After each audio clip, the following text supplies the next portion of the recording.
ప్రతి ఉదయం చిన్నారి సాత్విక పొలాల్లో చిట్టి పాదాలతో పరుగెత్తుతూ, ఆమె నవ్వుతూ గాలిలో తేలుతూ, ఆమె పక్కన తెల్లని దూడ లక్ష్మి ఆనందంగా నడుస్తూ వచ్చేది. సాత్విక మరియు లక్ష్మి విడదీయరాని స్నేహితులు.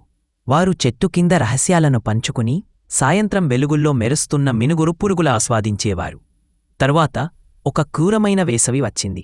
వర్షాలు రాలేదు, బావులు ఎండిపోయాయి. పచ్చని పొలాలు గోధుమ రంగులోకి మారిపోయాయి. సాత్విక తండ్రికి లక్ష్మిని అమ్మడం తప్ప వేరే మార్గం లేదు. సాత్విక మెడలో బంతి పువ్వుల దండవేసి, నేను నిన్ను మళ్లీ కనుక్కుంటాను అని గుసగుసలాడింది. రోజులు వారాలయ్యాయి, వారాలు నెలలయ్యాయి. ప్రతి సాయంత్రం సాత్విక పొలాల అంచున కూర్చుని తన హృదయం మెల్లగా లక్ష్మీ పేరు జపించేది.